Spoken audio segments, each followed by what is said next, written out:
రాష్ట్ర అధ్యక్షులు బందర్ గౌతమ్ సార్ గారికి మరియు ఈ కార్యక్రమానికి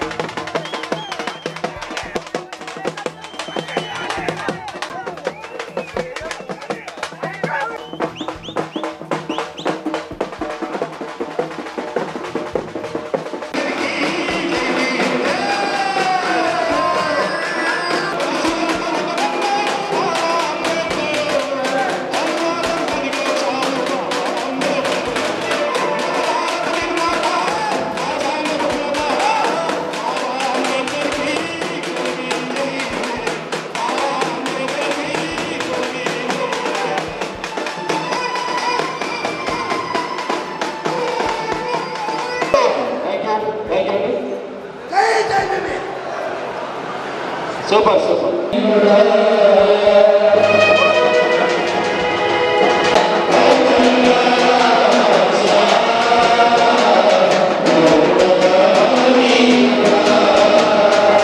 నాయకత్వంలో బందల గౌతమ్ కుమార్ గారి నాయకత్వంతో ముందుకెళ్దాం. మన అనుభవమైనటువంటి పూర్ణచంద్రరావు సార్ ఆయన ఎలక్షన్ అన్నటువంటి ఇప్పటివరకు ఇక్కడ చాలా అణచివేత ఉంటుంది ఈ ప్రాంతం వద్ద కూడా.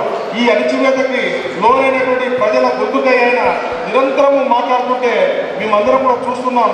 ఖచ్చితంగా ఈ పరిణామం కానీ 29 వరకు కన్నా ఇటనే కొనసాగితే జరిగేటువంటి ప్రతి అక్రమాలపైన ఆయన ఇదే విధంగా మాట్లాడితే ఖచ్చితంగా రాయదుర్గం ఎమ్మెల్యేని గెలిచేటువంటి పరిస్థితి బహుజన సమాజం. ఈ రాష్ట్రంలో ఈ జిల్లాలో ఈ నియోజకవర్గంలో మనము ఇప్పుడున్నటువంటి పరిస్థితుల్లో ఆర్టీటీ ఎంత మరుగులు పడిపోయింది. ఆర్టీటీ కోసం మీరందరూ ఇక్కడ ఉన్నటువంటి వాళ్ళందరూ ఉన్నారు. వాళ్ళ కోసం మన బహుజన సమాజ్ పార్టీ నాగరాజు గారు రేపే నుండి 2వ ఉద్యమం స్టార్ట్ చేయబోతున్నారు.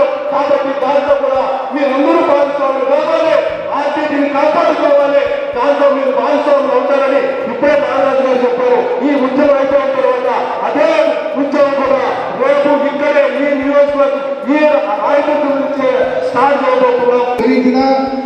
ఎంతమంది భయపెట్టినా ఎంతమంది లొంగ తీసుకోవాలని చూసినా అది ఇంతవరకు ఎక్కడ జరగలేదు. కొంతమంది వాళ్ళు పార్టీని ఎదుర్కోలేక మేము అడిగిన ప్రశ్నలకు సమాధానం చెప్పలేక చిల్లర సబ్జెక్టులో చిల్లర వ్యక్తులతో కామెంట్ చేయడం ఇలాంటివి చేస్తున్నారు. అన్నాడు దానికి నేను కానీ బహుజన సమాజ్ పార్టీ గారి లొంగ తెలియజేస్తున్నా.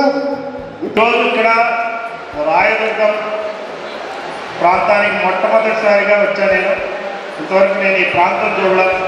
అనంతపూర్ మరి ఆ చుట్టుపక్కల ప్రాంతాలు తెలుసు కానీ నాకు ఈ రాయదుర్గం తెలియదు. అనంతపురంలో పోలీస్ ట్రైనింగ్ కాలేజ్ ఉంది. ఆ పోలీస్ ట్రైనింగ్ కాలేజీలో నేను 40 రోజులు ఉన్నా, ట్రైనింగ్ అయ్యాను IPS.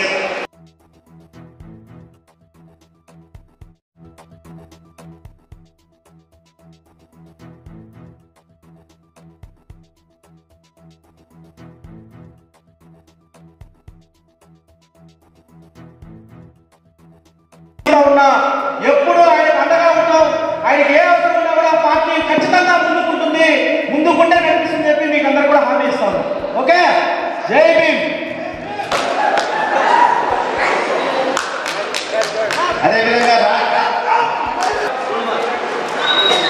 అదేవిధంగా మాజీ రాష్ట్ర అధ్యక్షులు రాష్ట్ర ప్రధాన కార్యదర్శి అయినటువంటి ఆర్కే మల్లేకర్ సార్ గారు కూడా సన్మానించవలసిందిగా కోరుతున్నాను. పట్టుకో రాండి, ఇటు సైడ్ రాండి, వచ్చి వేయండి.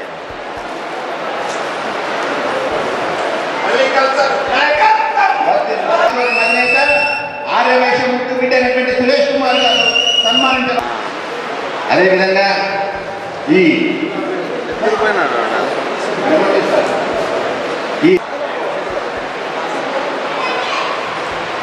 ఓకేనా? వెనక్కి వెళ్ళండి, కనిపించకూడదా అన్నా? కొద్దిగా వెనక్కి వెళ్ళండి.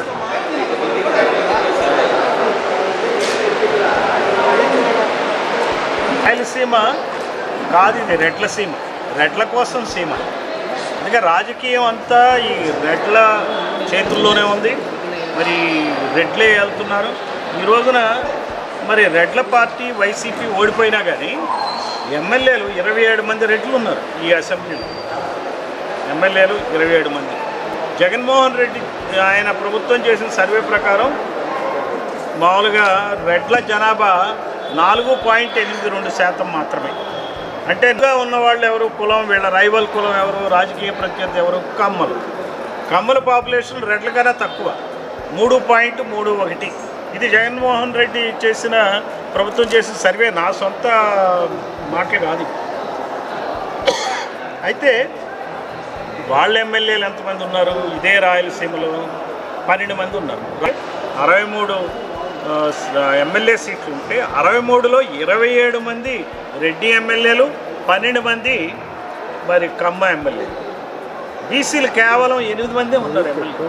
బీసీలు సగానికి సగం జనాభా ఉన్నారు ఇక్కడ, సగం పైగా. ఆయన జగన్మోహన్ రెడ్డి గారు చేసిన సర్వే ప్రకారమే 52% బీసీలు ఉన్నారు.